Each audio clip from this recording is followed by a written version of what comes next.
A flight attendant threw a black CEO off the plane, unaware the entire cabin was under surveillance capturing every brutal moment. You must join our channel and hit subscribe, because only those who believe no black CEO should be violently thrown off a plane will do it before this story begins. "Coach is back there, sir," said the flight attendant, his arm rigid as a barrier, blocking the entrance to the Luxair executive cabin. The boarding tunnel buzzed quietly behind Julius Grant, the distant hum of turbines vibrating faintly through the metal floor. But up close, everything had frozen into a cold standoff. Julius halted, his shoes resting at the edge of the carpet that marked the transition from walkway to first-class luxury.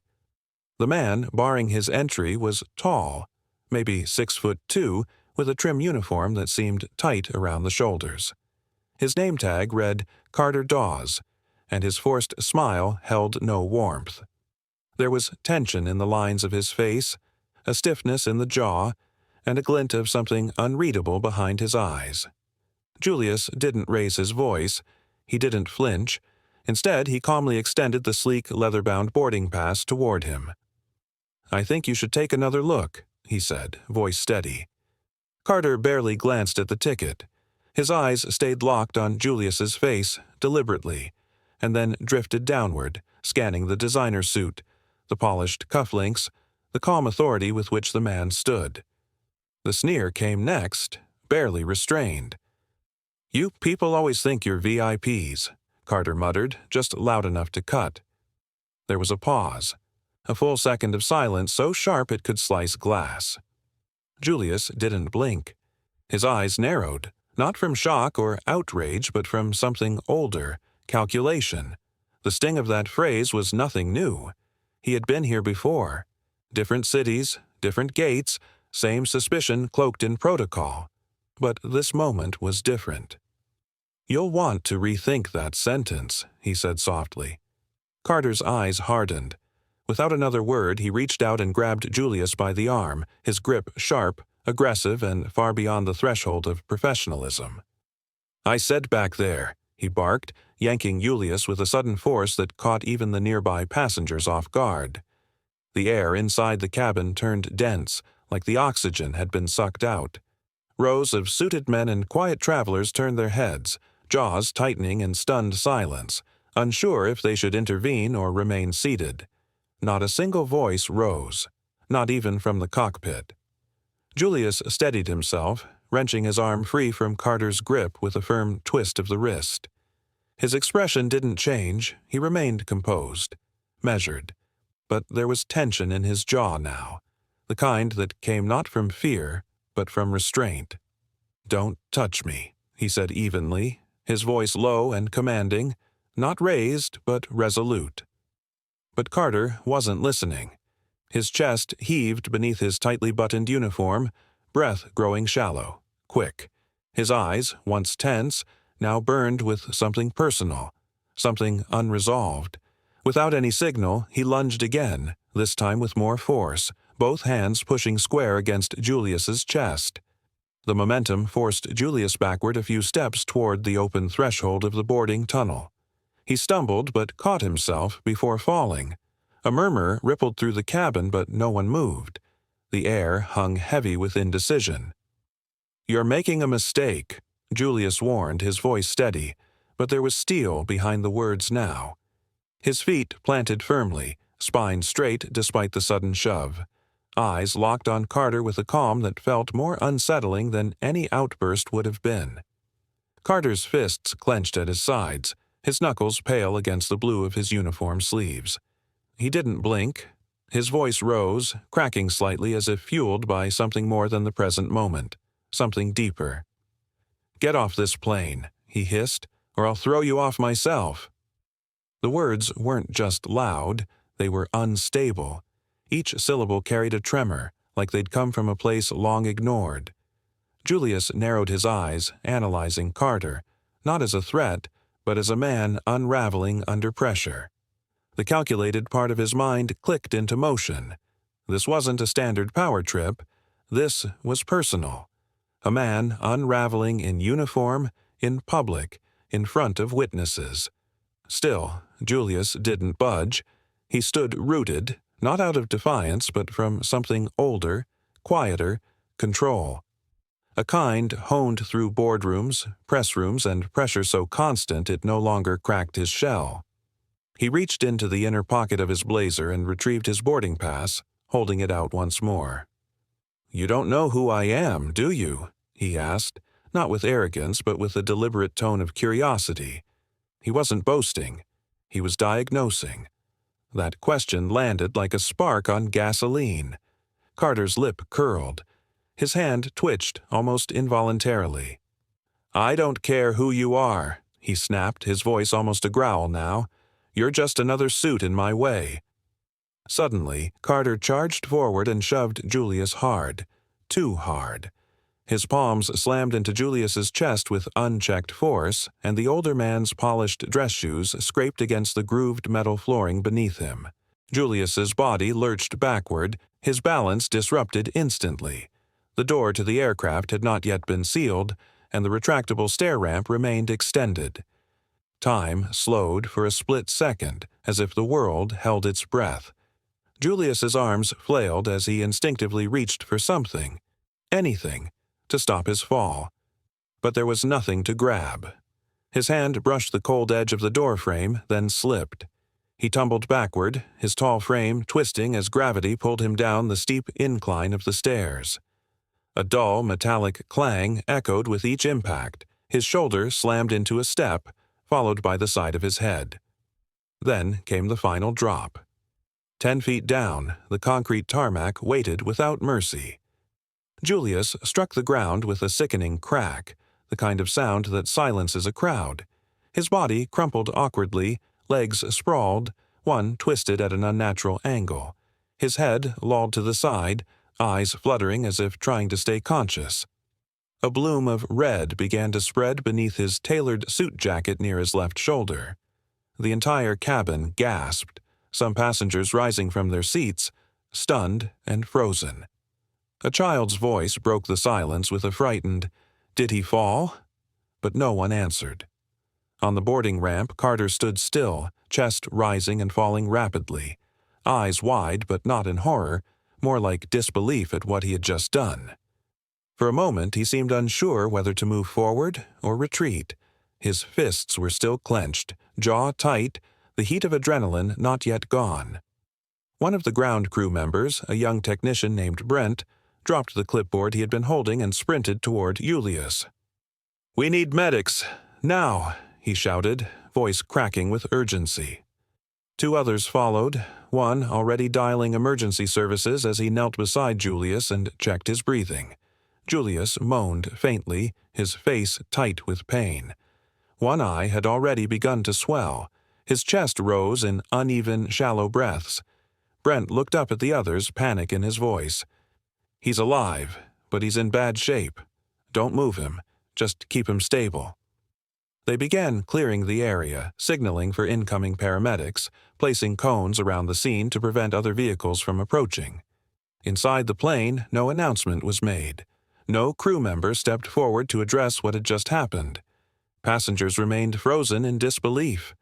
One man in a navy blazer pulled out his phone, but hesitated before recording, unsure if it would escalate things further.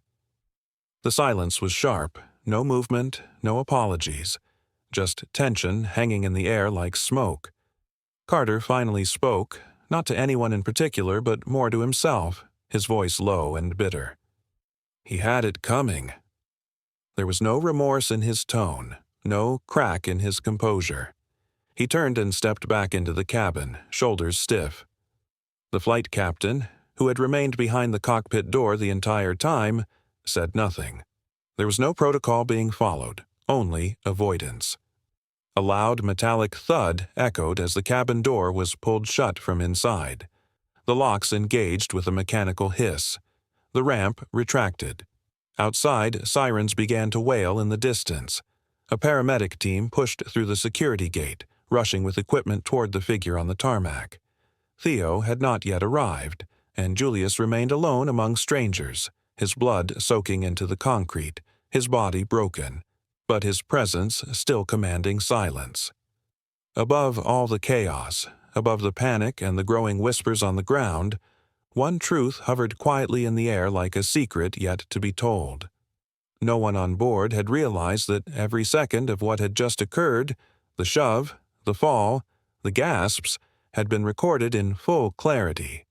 The lens of Zentec's AI surveillance system, embedded discreetly into the cabin infrastructure, had captured everything. Not just images, but sound, emotion, body language, all of it. The final moment of Part 3 came quietly, almost eerily, as a soft breeze moved across the tarmac. Julius's fingers twitched once before going still again, and far above him, behind the sealed cabin door, Carter stood alone, silent and breathing heavily, unaware of the trap he had just walked into. And not a single person knew the entire cabin had just recorded everything. Julius hit the tarmac with a force that stole the breath from everyone watching. The sound of bone colliding with concrete was sharp and final. It silenced the murmurs inside the jet, silenced the hum of the engines, silenced even the wind that rushed past the open stair ramp. A collective gasp rose, some passengers standing halfway from their seats, mouths agape, eyes frozen on the motionless figure sprawled on the ground below. Blood quickly began to spread from beneath Julius's left shoulder, soaking into the tarmac like a dark signature. Inside the terminal, chaos erupted like a dam breaking.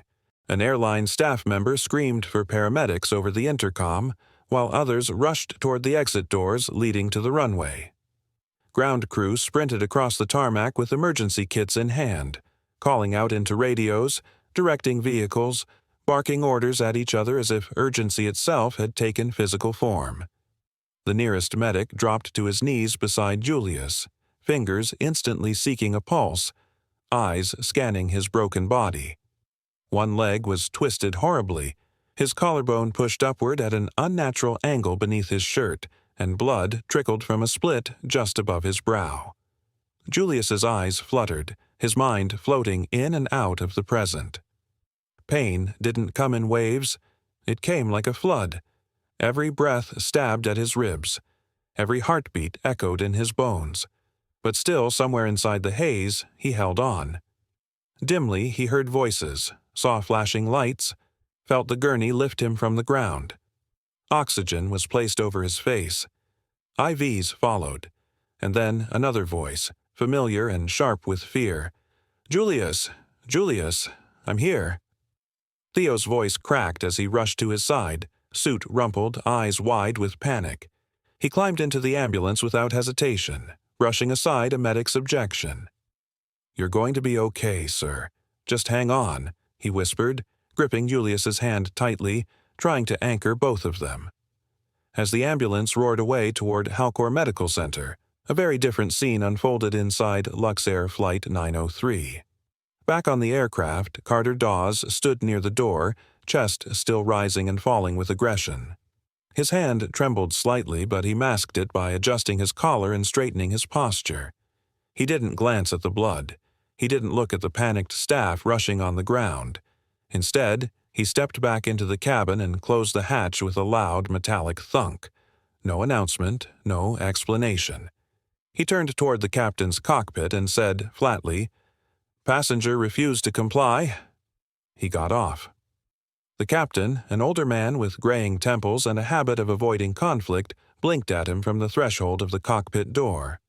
"Everything all right?" Carter nodded stiffly. "Handled it."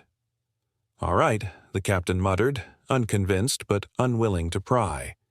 He turned back inside. Carter scribbled a note into the flight log.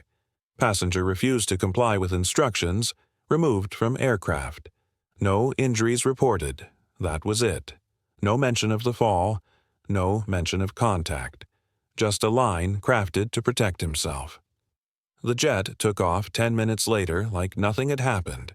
But 38,000 feet in the air, something Carter didn't know had already come alive. Hidden within the aircraft's internal systems was Zentec's new prototype, an AI surveillance module quietly installed during a tech integration pilot program just weeks prior. It wasn't just a camera. It was a multi-angle, audio-synced, facial recognition-enabled AI monitor designed to log and assess every interaction for quality control. Installed in partnership with Luxair as part of their elite investor tech initiative, the module was meant to improve passenger service data. It had captured everything. Every word, every gesture, every shove. From the moment Julius showed his boarding pass to the moment his body vanished over the stairs, it had been recorded in crystal-clear 8K resolution. And, even more importantly, it had been synced live to Zentech's private cloud. Not even the captain knew. But Theo did. As the ambulance sped through the city, Theo, sitting beside Julius, had already tapped his watch twice, triggering Zentech's emergency cloud access via biometric verification. His screen lit up with a loading sequence. 30 seconds later, he was watching the footage from the plane in real time. The angle was wide, capturing Carter's stance, Julius's calm posture, the aggression that followed, and the final, brutal fall. His stomach turned. He didn't say anything to Julius, who now lay unconscious beside him, wrapped in wires and bandages, an oxygen mask over his face. But Theo's hands moved fast. He forwarded the footage to Zentech's legal advisor, Miles Harlan, and added a single-line message. Secure boardroom. 59th floor. Immediate review required. 2 hours later, inside the glass and steel monolith that was Zentech Tower, a midnight blue conference room lit up with digital screens. A core team of legal experts, surveillance engineers, and corporate strategists gathered around as the footage played across 3 monitors. The room was silent, save for the muffled audio of Carter shouting, the scuffle and the sound, unmistakable, of a man falling. "Play it again," Miles said quietly, jaw locked. The footage repeated. Another member paused and zoomed in, circling Carter's arm as it extended in a shove. Another screen showed the sync log, verifying that no edits or corruptions had occurred in the transmission. "This isn't just misconduct," one of the legal aides murmured. "It's criminal assault. Maybe worse." Miles nodded slowly, not taking his eyes off the screen. "We don't move yet," he said. "Not until Julius gives the order." But he already knew. They all did. Because Carter Dawes didn't just assault a passenger, he assaulted the wrong one. The man he pushed wasn't only a billionaire investor or tech visionary. He was the architect of the very eye now watching Carter from 38,000 feet. And that eye didn't blink. It didn't forget. It didn't lie. It simply recorded the truth. And miles below, in the hospital bed where pain and silence ruled, Julius would soon open his eyes and remember. What Carter didn't know was that the eye he couldn't see was the one that would destroy him. As Julius lay in the hospital bed, bathed in the pale blue glow of machines monitoring his every breath and heartbeat, a dull ache pulsed beneath the haze of painkillers. His body was wrapped in gauze and draped in sterile sheets, tubes snaking from his arms and chest. But his mind, sharp, calculating, refused to rest. The rhythmic beeping of the heart monitor was the only sound in the room aside from the low hum of fluorescent lighting. His jaw clenched as he tried to shift, pain shooting through his ribs and collarbone like hot wire. He winced but didn't cry out. The physical pain was expected. What he couldn't accept was the silence from the world outside. Theo sat nearby, face drawn, eyes rimmed red from stress and sleeplessness. He hadn't left since Julius arrived. Every hour he checked updates, monitored messages, scanned headlines, finding nothing. Luxair had kept the incident quiet. No press release, no apology. Just cold, practiced silence. Julius turned his head slightly, locking eyes with Theo. His voice came out dry and cracked, barely louder than a whisper. "Release the footage." Theo blinked. "Are you sure?" Julius's nod was slight but firm. "Let them see it." No more waiting, no more diplomacy. It was time to take control of the story. Theo stood immediately, pulling out a sleek matte black laptop from his bag and placing it on the rolling tray near the bed. He clicked through encrypted folders, launching the raw surveillance feed, footage pulled from Zentech's AI module embedded quietly inside the aircraft's cabin. Every angle, every word, every movement. Julius watched the screen with icy calm as the shove replayed, Carter's hand pushing him with force, his body falling backward, the final impact caught in horrifying clarity. Facial recognition software flagged Carter instantly. Voice-to-text overlays captured the argument verbatim. Time-stamped metadata synced everything to the second. Theo's fingers worked fast, assembling the footage with surgical precision. He added a digital watermark, Zentech's emblem, just translucent enough to suggest quiet authority. By midnight, the video had been uploaded anonymously to Justice Stream, an independent platform known for high-profile civil rights investigations. The headline was bold, direct, and impossible to ignore. Executive assaulted by airline staff, caught on surveillance. 3 hours later, the numbers surged. 100,000 views, then 400,000, then over 1.2 million. The footage had ignited something.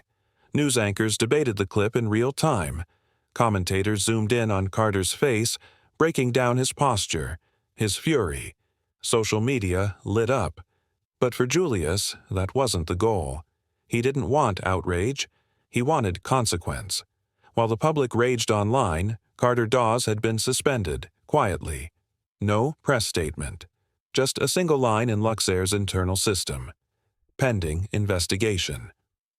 To the world, it was discipline. To Julius, it was delay. A stalling tactic.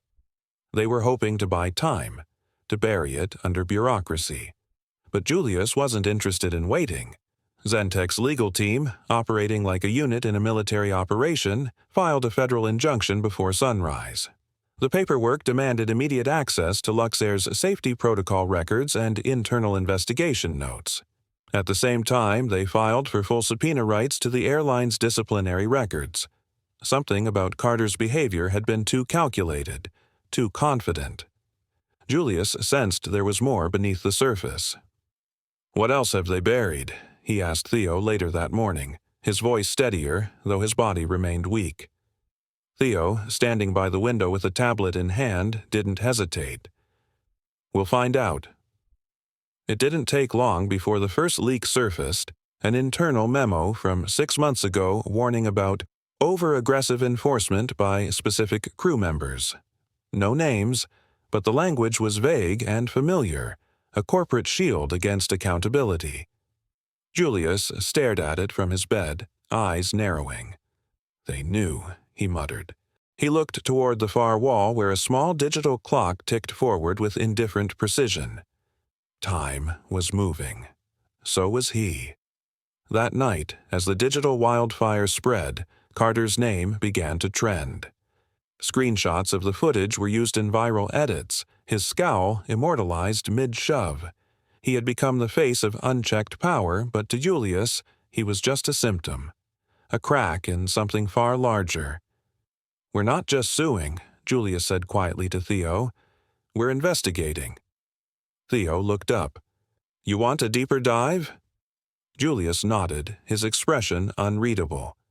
"Find out who signed his evaluations, who ignored complaints, who trained him. I want to know everyone who made that moment possible." Theo hesitated for only a second before replying. "Understood." Outside the hospital, camera crews had begun to gather. Reporters speculated wildly. Political figures weighed in cautiously. But inside room 412, Julius was already outlining his next moves designed not to punish Carter, but to expose the system that protected him. In the background, the surveillance clip played on loop across national news. The voiceover on one stream said, "What we're seeing is not an isolated case of misconduct. It's a failure of accountability." Julius watched without blinking. And the cracks in the airline's foundation had only just begun to show. Julius Grant's hand trembled slightly as he pushed himself up in bed, the stiff hospital sheets rustling under his weight. The physical pain was ever present, shards of discomfort in his ribs when he breathed too deep, the sharp tug of surgical stitches along his shoulder, and the quiet throb of his dislocated hip each time he shifted. But the real discomfort wasn't physical. It was mental.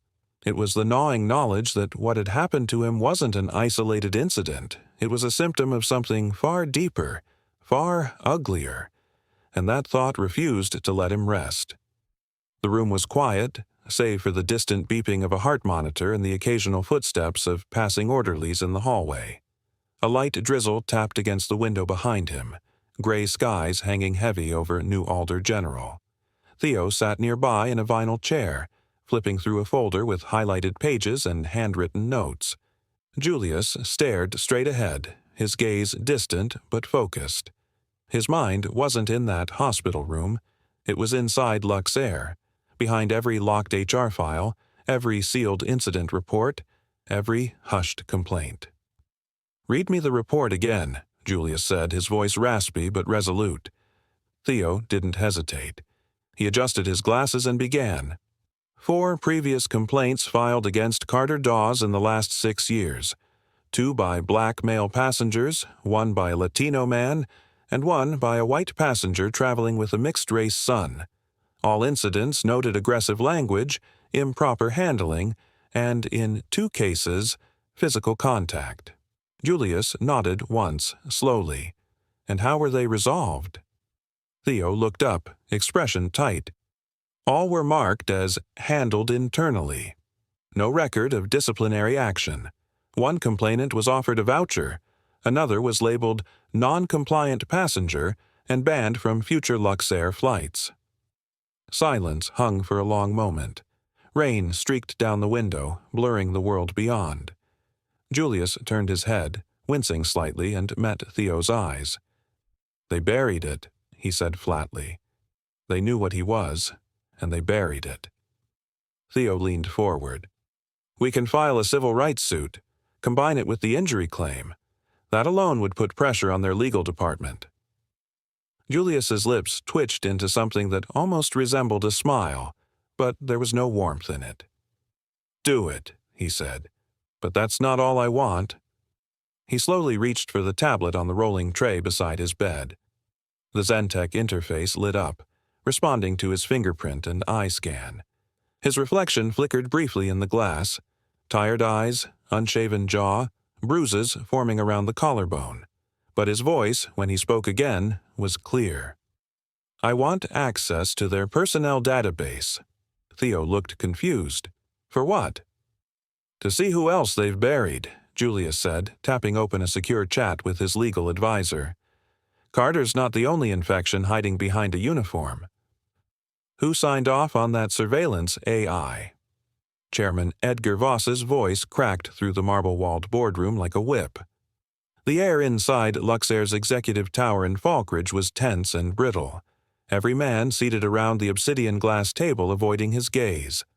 Voss, a hardened executive with a square jaw and steely gray hair, slammed his palm flat against a folder thick with legal documents. His usual controlled demeanor was unraveling fast. Across the table, Martin Bell, the company's compliance officer, shifted uncomfortably in his chair. Beads of sweat dotted his forehead despite the central air's constant hum. He flipped through the printouts in front of him, voice wavering. "It was buried in the Zentek Innovation contract," he admitted. "Page 14, subsection 9C, Pilot Implementation Clause for Onboard AI Modules, Standard Phrasing." Voss leaned forward, his voice a low snarl. "You're telling me we gave Julius Grant surveillance access to 78 aircraft, and no one thought to question it?" Martin swallowed. "The clause passed review. Legal said it was non-invasive. We assumed it was for optimizing cabin operations, predictive maintenance, load monitoring, efficiency analytics." "You assumed wrong," Voss snapped. His fingers tapped the table rapidly, eyes darting across the room. "You didn't give him a tech module. You gave him a window, a live one, into every corner of our fleet." A low murmur spread through the room like rising steam. Daniel Rhodes, head of operations, leaned back in his chair, brows furrowed. That means he had remote access to all those flight feeds. In real time? Voss nodded grimly. Yes. He's got footage, timestamps, metadata. Worse, he's got control of the narrative. You think the news cycle was bad this week? Wait until people realize we sold him the tools he's now using to dismantle us. The weight of his words landed heavy. No one spoke. The only sound was the faint ticking of the brushed steel clock above the double-pane window overlooking the Falkridge skyline. The city below buzzed with commerce and oblivion, unaware of the crisis unfolding 28 floors above. Suddenly, the boardroom door opened. Nathan Kearns, Luxair's general counsel, entered holding a tablet. "We've prepared a soft settlement offer," he said briskly. "Undisclosed sum, full NDA clause, immediate medical payout, and a confidentiality wrap on the footage." Voss looked at him coldly. "He's not going to take money." Nathan raised an eyebrow. "Then why'd we draft this?" Voss didn't answer right away. His jaw flexed, a pulse ticking near his temple. Then he gestured. "Send it anyway. Let's see if he bites." Across the city, inside the private wing of Halcor Medical Pavilion, Theo sat in the sunlit waiting lounge beside Julius's hospital room, laptop balanced on his knees. The soft chime of an incoming message echoed in his headphones. He clicked, brows lifting as the settlement email loaded. He read it once. Then again, slower. The corners of his mouth curled, not in surprise, but in amusement. He spun in the chair, wheeled over to Julius's bed, and tapped the screen gently. "You should see this." Julius, seated upright in bed with a brace around his torso, looked up calmly. He didn't take the laptop, just listened as Theo read aloud. Luxair Airlines offers an undisclosed financial package in the interest of avoiding prolonged litigation. The settlement will include— Theo's voice trailed off, and then he let out a dry, humorless laugh. "They really think we want money." He shook his head and looked down at Julius, who said nothing. Just watched the afternoon sun cast quiet patterns across the linoleum floor. A silence stretched. Theo closed the laptop. "They have no idea what's coming." If that moment made your blood boil and your heart ache, don't stay silent. Subscribe and become a member, because standing against cruelty is how we protect the innocent. The room fell silent the moment Julius Grant appeared. The double doors to the Zentech Media Hall opened slowly as two aides pushed his wheelchair through the entrance. Every camera in the room turned to face him. His charcoal suit jacket draped neatly over his shoulders, though his left arm remained in a sling.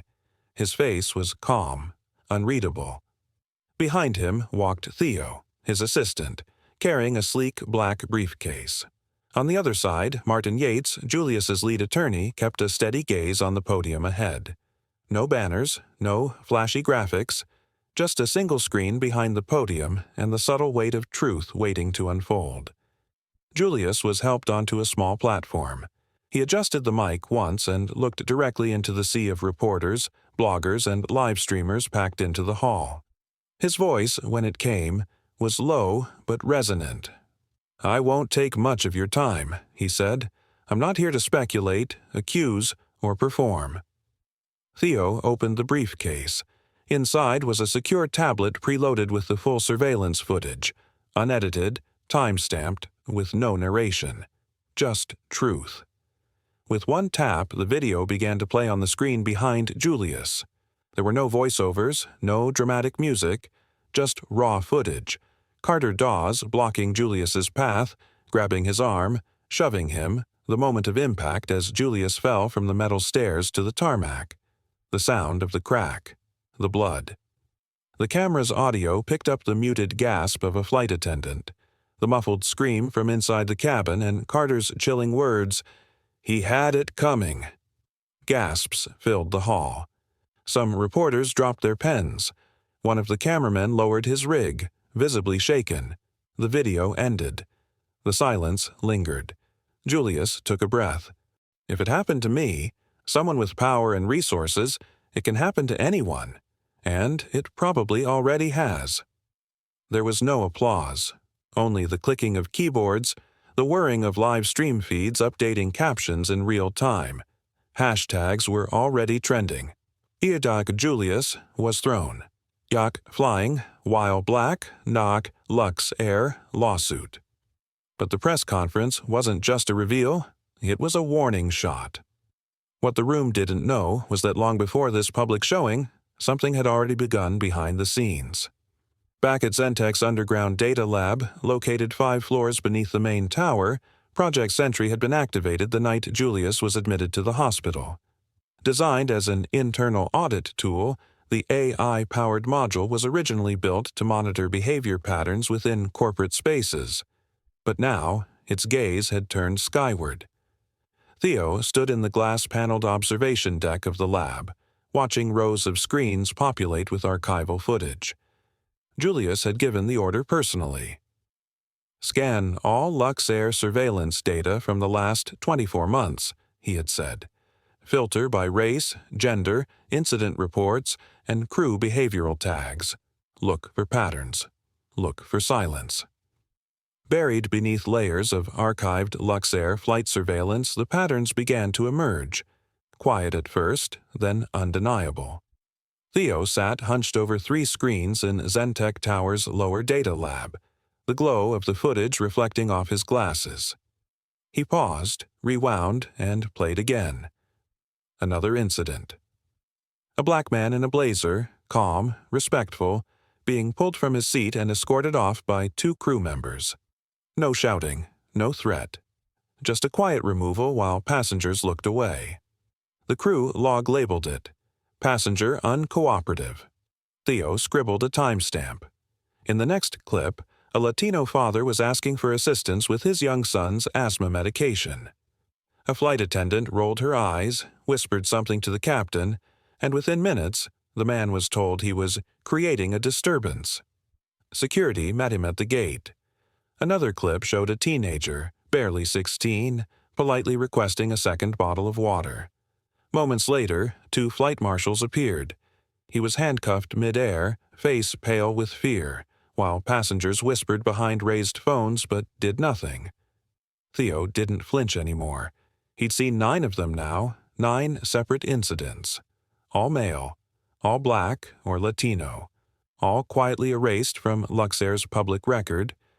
Julius sat across the room, still recovering, but sharp-eyed and alert. His left arm rested in a sling, a thick brace wrapped around his right knee. But his voice was strong. "Patterns," he said softly, tapping his pen on the conference table. "This isn't coincidence. This is embedded bias." His lead counsel, Dennis Caldwell, leaned forward, pushing a thick folder across the polished surface. "We cross-referenced every recorded incident with internal crew logs, maintenance reports, and passenger complaints. Nearly all of them were classified under vague categories: non-compliance, flight safety, or crew discomfort. None resulted in disciplinary action. Some of these passengers even filed complaints. All were closed without merit." Julius opened the folder. His eyes scanned the first page, a 312-page document. Evidence, time-stamped videos, AI-enhanced frame captures, audio transcripts, internal memos. He flipped through each section like a man reviewing a war map. "This isn't just abuse," he said. "This is systemic profiling." There was silence in the room. The weight of that word, systemic, hung in the air like a slow-forming storm. Everyone knew what it meant. It meant lawsuits, yes. But more than that, it meant reckoning. "Get it to the Civil Aviation Standards Bureau," Julius said firmly, "and the Federal Oversight Committee. I want this in the hands of every regulator in the country by sunrise." Dennis nodded. "We'll send it with certified digital signatures and verification timestamps. It'll be undeniable." Julius looked out the window of the tower. From his seat, he could just barely see the Luxair logo on a distant jet parked at the neighboring terminal, the very airline he'd invested in. The irony wasn't lost on him.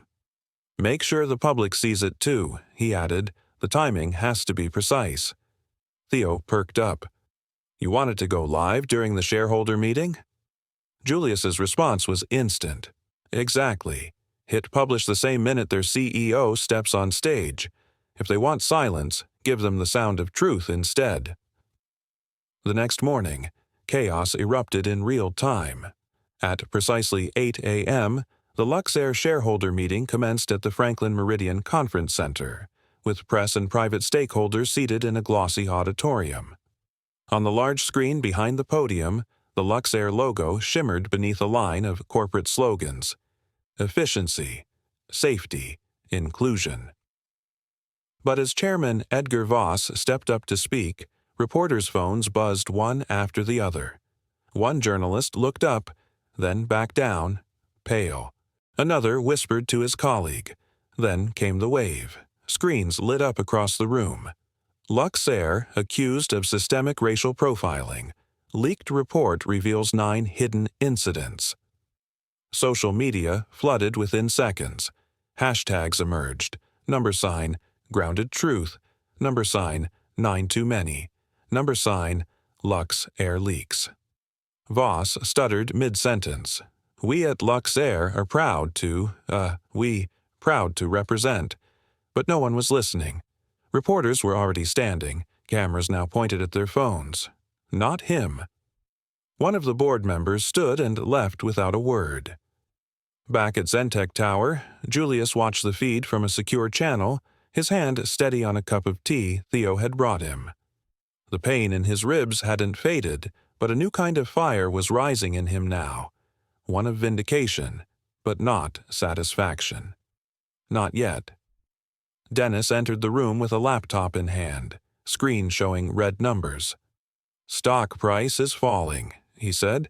3% drop in the last 11 minutes. Theo walked in from the hallway, grinning. "We just got pinged. 2 more journalists requesting interviews, and the Standards Bureau confirmed receipt of the report. They're reviewing it now." Julius exhaled slowly. The wheels had turned. The evidence was out. But this wasn't the end. This was the public unveiling of something far larger than himself. He leaned back, eyes narrowed, voice calm and low. "Carter was never the disease," Julius said. "He was just the symptom." And as the live coverage flickered back to the panicked faces inside the shareholder meeting, Dennis said nothing, because he understood what that meant. A public leak of the report was timed for the morning of Luxair's annual shareholder meeting, and the moment that file went live, their stock price began to fall. The moment the 312-page report hit the public domain, the atmosphere inside Luxair's towering Falkridge headquarters shifted from composed to chaotic. Executives rushed through the glass corridors like men trying to plug holes in a sinking ship. Phones rang non-stop. Alerts buzzed across laptops. Screens mounted on the walls, usually displaying smooth promotional loops of first-class luxury, now flashed breaking headlines. Luxair accused of systemic profiling. New evidence reveals pattern of passenger abuse. Shares in free fall. Inside the 22nd floor boardroom, the shareholder meeting was already underway when the broadcast screens lit up with live footage from the courthouse steps. A correspondent read excerpts from the released report. "A pattern of misconduct, a culture of impunity, repeated abuse of authority. This is not an isolated event. It is a systemic failure." The words hit the room like a low-pressure explosion. One of the investors, a gray-haired man in a navy pinstripe suit, slammed his palm on the table. "Why didn't we see this coming?" he barked. "How could our internal reviews miss 9 separate incidents?"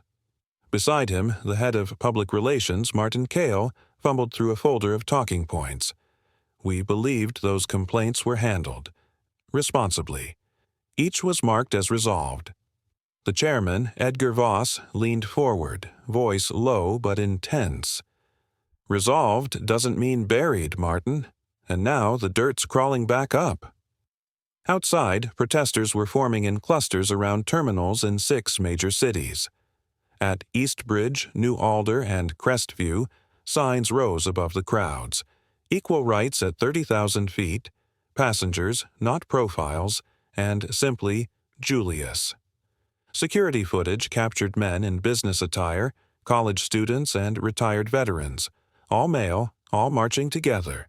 The streets pulsed with movement, and the airline's signature blue and gold crest became a symbol of something rotting from within. Inside the boardroom, one of the junior analysts whispered to his supervisor, "Stock's down 17% since open. If this keeps going, we're below recovery thresholds." "Get me the crisis team," Voss growled, "and legal. We'll craft a statement, a full apology if we must." But Julius Grant had already moved first. 5 national newspapers carried a full-page ad that morning. White background, black text, no photos, just 5 simple words printed in bold above his signature. "Airspace is shared, so should be dignity." The ad did more than speak. It shook. Social media erupted. Influencers, journalists, educators, and even airline staff began resharing it with commentary that needed no hashtags. The message had cut deeper than expected. It wasn't rage, it wasn't blame. It was a reminder of something elemental, and it came from a man who hadn't said much until now. Meanwhile, Carter Dawes sat in silence inside a dimly lit human resources office 3 floors below. The blinds were drawn. The air felt too still. Across from him, a legal advisor in a thin gray suit slid a small packet across the desk. "This is a separation agreement. Confidentiality clause included. You sign this, and you walk away. Quietly." Carter didn't touch the papers. His hands stayed on his thighs, fingers twitching. His face was pale, drained of the arrogance he once wore like armor. "No escort?" he asked. "No need," the advisor replied. "We're not making a scene." Carter looked at the packet again. Then, slowly, wordlessly, he pushed it back across the desk. "I'm not signing that," he said, voice hoarse. "I won't hide behind a piece of paper." The advisor blinked. "You understand what this means?" Carter stood. "I do now." For the first time since the incident, fear began to creep into his chest. Not the fear of losing a job, but the fear of being remembered as the villain in someone else's revolution. His eyes flicked to the television in the corner, where reporters discussed Luxair's possible restructuring, and, over their voices, a commentator added, "Mr. Grant's response has been anything but emotional. It's been surgical." Back in the boardroom, another executive finally asked the question everyone else was thinking. What does he want? Money? Public apology? A seat on the board? Voss shook his head slowly. He already had all that. Then, silence. A realization took hold. He didn't want to join them. He wanted to unmake them. Down in the company's private media room, the head of external affairs rewound a clip from the courthouse press conference. On screen, Julius was nowhere to be seen. Instead, a Zentech spokesperson calmly listed Luxair's known infractions, while a split screen played footage of the earlier incidents discovered through Project Sentry. Every shove, every removal, every unspoken pattern. A young technician in the corner leaned toward his supervisor and murmured, "He's building something bigger than a lawsuit, isn't he?" The man didn't answer. He just watched the footage play again, eyes narrowed, lips pressed together. And upstairs the boardroom emptied one by one, silent men walking out with their thoughts burning holes in their suit pockets. There were no more plans to fight, no more spin to deploy. The foundation was crumbling, and everyone could feel it, even Carter. Back at his apartment, he shut the door, pulled the blinds, and sat in the dark. The world was watching, and he had nothing to say that wouldn't make it worse. He stared at the floor, remembering the moment he shoved Julius, the flash of panic too late to reverse. A single thought repeated in his head. I thought I was in control. But he hadn't accounted for who Julius really was. Not just a businessman, not just a victim, an architect, a builder of futures, and now a dismantler of systems. Carter sank deeper into his chair as the truth hit with the finality of stone. He had ignored a simple fact in his rage that day. Julius Grant wasn't just a passenger. He was an architect of influence. And the blueprint he was following led straight to Luxair's collapse.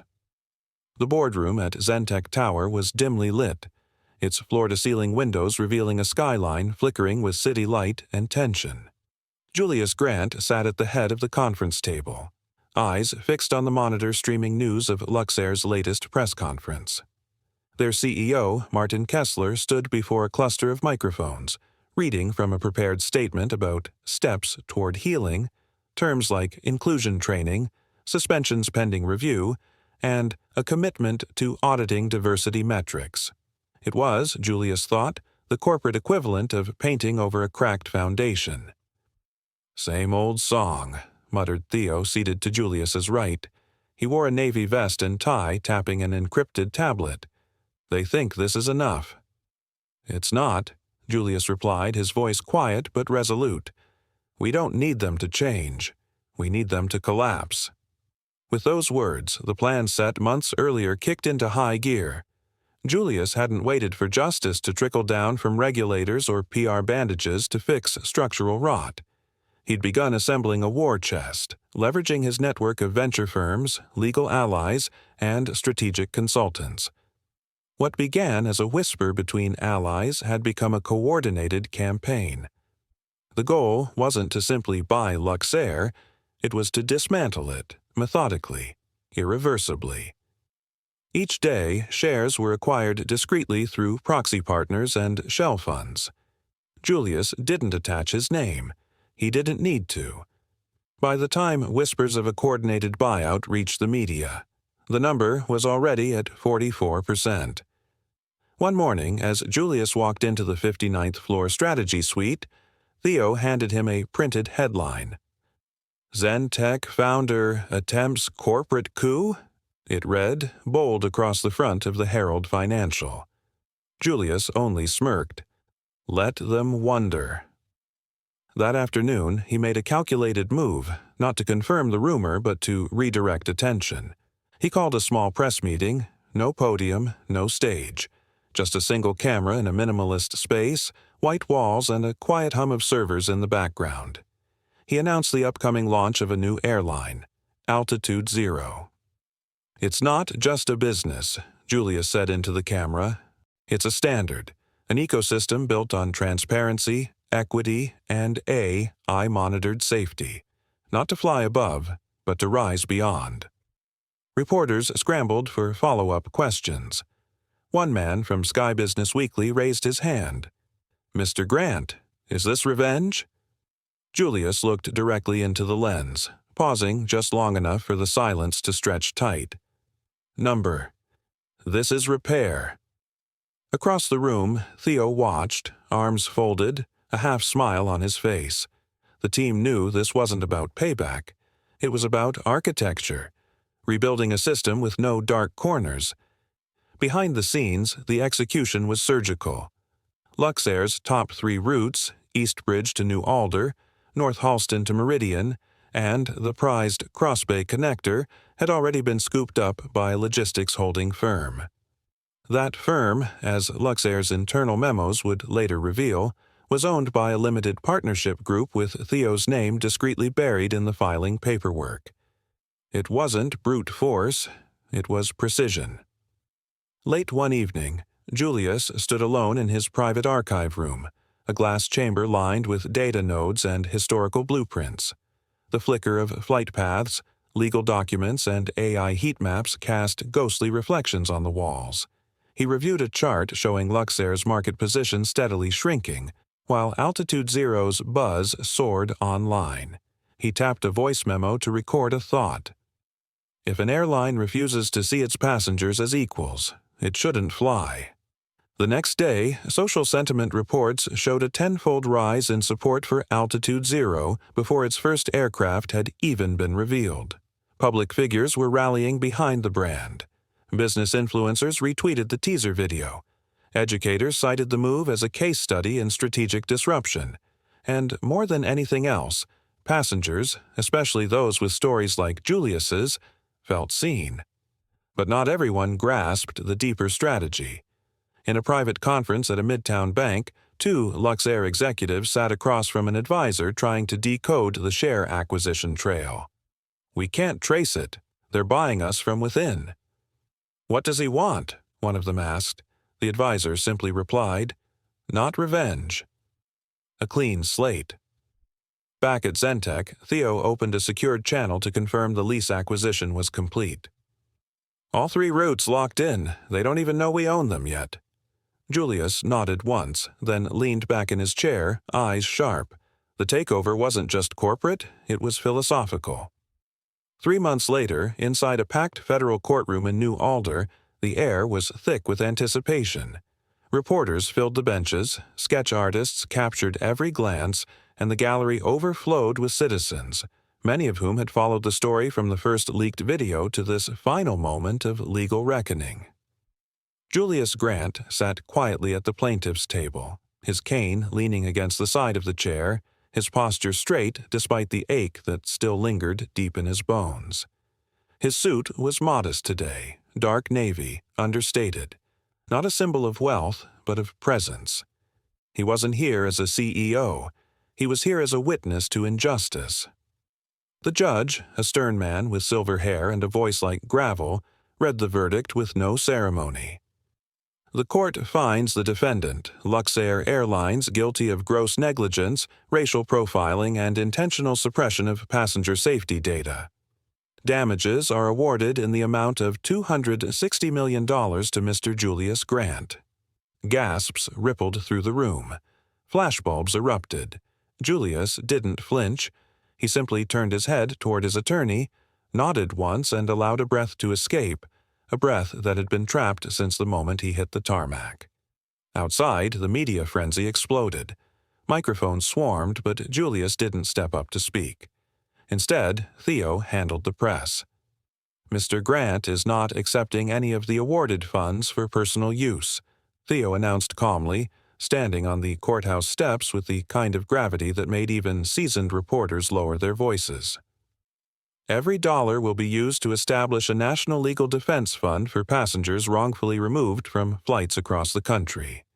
The fund is called Ground Level, because justice shouldn't require altitude."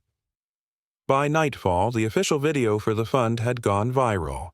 It opened with the now iconic footage, Julius standing in the aisle, stoic, as Carter Dawes loomed in front of him yelling. Then the shove, the fall, the silence. The slow-motion playback froze on Julius midair, body arched backward, suit coat flaring. Over it, a deep male voice narrated a single line. "Dignity is not a first-class privilege." The response was instant. Donations poured in. Civil rights groups rallied behind it. Lawyers volunteered to join the pro bono network. Hashtags like #ground level and #justice in flight lit up across platforms. It wasn't just a story anymore. It was a movement. Meanwhile, across the tarmac at New Alder International, a very different moment was unfolding. Altitude Zero's first commercial flight was preparing for departure. Flight AAZ-101, a sleek silver jet with subtle blue accents, waited at Gate 7. The terminal was quiet but charged with energy. Uniformed crew members moved with quiet precision, each of them trained not just in procedures, but in empathy. Zentech's AI empathy modules, used in immersive training simulators, had transformed the entire onboarding experience. From gate agents to pilots, the culture had been rebuilt from the inside. On board, soft ambient lighting pulsed gently. An automated announcement played, "Welcome to Altitude Zero, where every seat is grounded in respect." Passengers looked around, surprised, not by extravagance but by the intentionality. Each seat had built-in feedback modules, anonymous reporting buttons, and visual translation support for multiple languages. But most of all, there was no curtain dividing the cabin, no first-class section, just one flight, one experience for all. Back in the city, a lavish launch party was being held at the Grand Meridian Hotel ballroom. Guests toasted with sparkling cider, executives gave speeches, and TV crews panned across the branded banners and interactive displays showcasing Altitude Zero's mission. But one man was missing. Julius wasn't there. Instead, he walked slowly through the halls of a small aviation school tucked between factories on the edge of the industrial district. The school had no signs, no media coverage, just a quiet group of young men, wide-eyed and alert, sitting in front of dusty simulators and budget classroom screens. The floor smelled faintly of oil and printer ink. One of the instructors, a retired pilot named Glenn, walked beside Julius. "They still talk about you, you know," Glenn said, offering a small smile.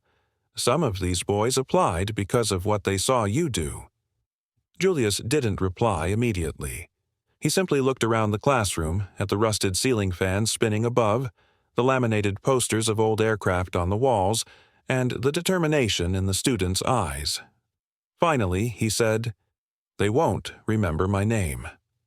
But if they remember what dignity looks like in turbulence, that's enough." He took a slow step forward, his cane tapping gently against the tile floor.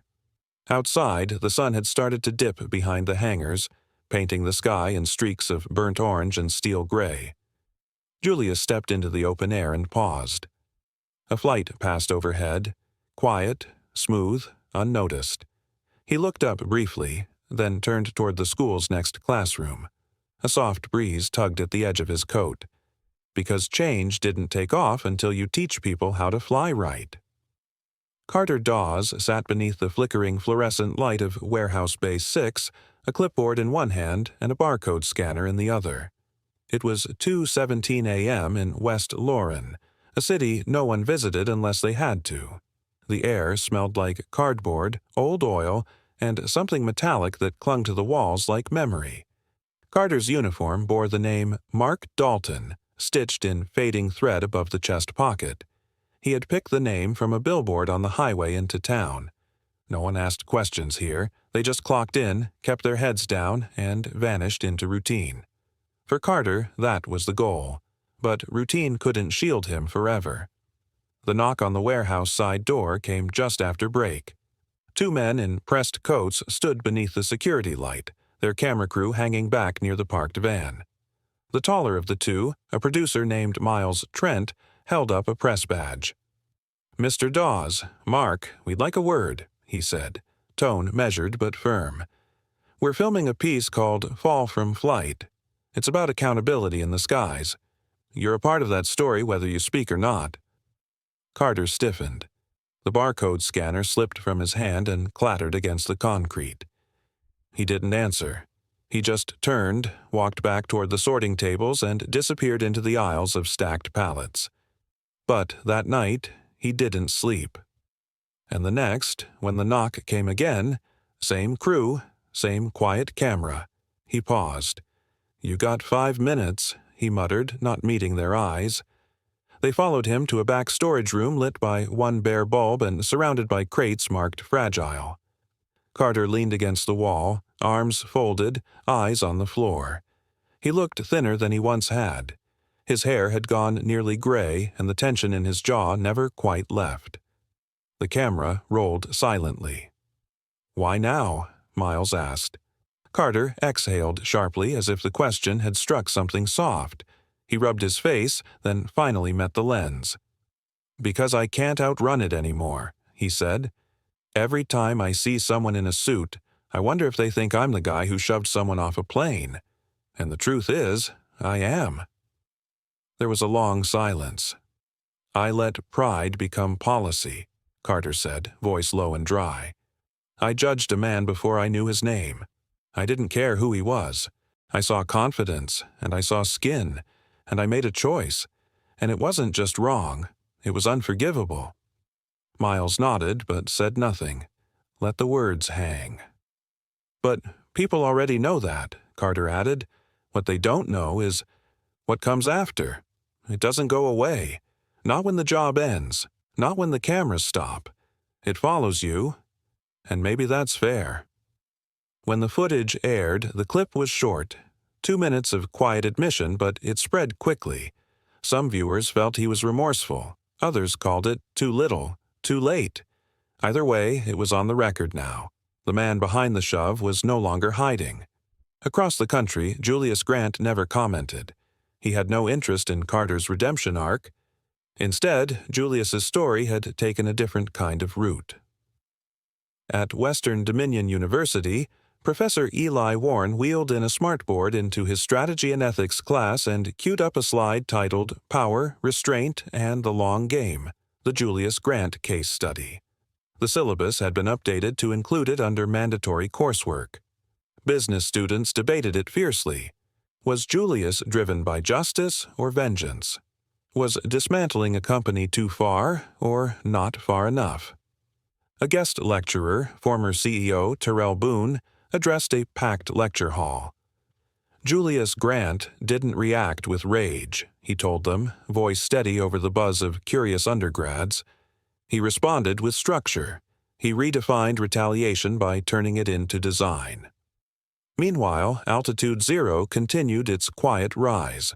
From domestic routes to intercontinental flights, the brand gained ground not with flashy ads, but with word-of-mouth trust. Their boarding gates were known for fairness. Their staff wore subtle lapel pins engraved with the words, "Observe, Respect, Respond." No one said the name Julius Grant aloud, but his presence lingered in every policy and practice. At a private gala held at the International Institute for Aviation Reform, in a hall lined with glass windows overlooking the city skyline, the lights dimmed and the host took the stage. When Julius stepped up to accept his award, the room hushed. He wore a classic black suit, no tie, posture tall but relaxed. His right hand still bore the faint tremble of long-recovered injury. He looked out over the room, executives, pilots, union leaders, and said only one sentence. Some men fall from planes, others rise above them. The ceremony began without fanfare.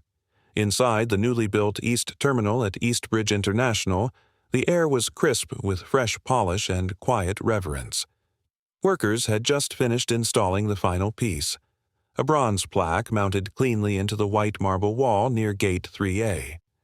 It caught the morning light, casting soft glints across the freshly waxed floors. Passengers trickled in and out of nearby gates, unaware that history had just been marked. The plaque bore a single inscription, etched deep in serif font. In honor of those who were silenced, denied, or erased, this gate opens for all. Julius Grant stood a few paces away from it, silent and still. He wore a plain dark gray coat, the collar turned up against the wind that whistled faintly through the terminal's towering glass walls. No camera crews had been invited. No podium had been placed. No reporters scribbled in notepads. That was by his request. This moment wasn't meant for headlines. His limp was subtle, but it shaped the rhythm of his walk, measured, steady, slightly favoring the left. With both hands in his coat pockets, he stared at the plaque for a long time, his face unreadable. Travelers passed behind him, unaware of who he was. Just another man in the crowd. And that was how Julius liked it now. Theo emerged from the corridor near Gate 3B, a cream envelope in hand. He approached cautiously, pausing a few steps away before speaking. "It's from Carter," he said, holding the envelope out as if it carried weight beyond paper. His voice was neutral, but his eyes searched Julius's face for a reaction. Julius glanced at the envelope, then at Theo. For a second, nothing moved. Then he gave a slow, quiet nod. "Keep it," he murmured. His voice was even, no bitterness in the tone. Just a man who had outgrown the need for vengeance. Without another word, he turned back toward the terminal's inner walkway. A group of young aviation students trailed a uniformed guide toward the same gate. Their matching navy blue blazers and embroidered patches suggested they were from the Eastbridge Youth Flight Academy. Most were around 13 or 14, carrying notebooks and wide-eyed curiosity. One of the boys, tall, with a mess of curls and a noticeable stutter, broke from the group and walked up to Julius with hesitant boldness. "Excuse me, sir," the boy said. "Are you Mr. Grant?" Julius turned. His brow lifted slightly, but his expression remained kind. "Yes," he said, lowering himself slowly until he was at the boy's eye level. The movement was careful, deliberate, his legs stiff from the old injury. The boy hesitated, glancing back at his classmates. Then he asked, "Is it true you built an airline because someone pushed you off a plane?" The question hung there, unfiltered, honest, not rude, just raw in the way only children can be. For a moment, Julius didn't answer. His eyes softened and he studied the boy, not with pity, but with a sense of gravity that felt older than his years. "No," Julius finally said, voice low and steady. "I built it because no one should need power to be treated like a person." Behind them, the terminal moved as it always did, gates opening and closing, announcements echoing through polished halls, and the faint hum of jet engines carrying lives forward. But for Julius, that moment with the boy was the ceremony. Later that day, back at the Zentech campus, the world continued without pause. The company's newest division, Project Sentinel, was deep into Phase 2 testing. Its AI systems, originally designed for aviation incident monitoring, were now being adapted for schools, hospitals, and public transit hubs, not to monitor, but to protect, to anticipate harm before it happened, to catch what eyes often miss. Julius passed through the R&D corridor without his usual entourage. He stopped to observe a simulation quietly, a digital recreation of a classroom where the AI predicted potential conflicts based on voice patterns and micro-expressions. He watched, said nothing, then continued down the hall. In his office there were no awards on the walls, no framed magazine covers or plaques. Just a large window, a single desk, and a digital display scrolling project data. Julius spent his days in the margins now, morning walks, limited meetings, and long stretches of silence. The limp in his stride remained, a physical reminder stitched into his muscle and memory. He didn't talk much about Carter, or the fall, or even the lawsuit. Those chapters belonged to another man. But sometimes, on quiet mornings or at the end of a slow conversation, someone would ask him what drove him, what made him keep fighting even after the settlement, the victory, the company, and the public apology. He would pause, lean back slightly in his chair, and with a faint, almost private smile, answer, "Because I wasn't supposed to get back up."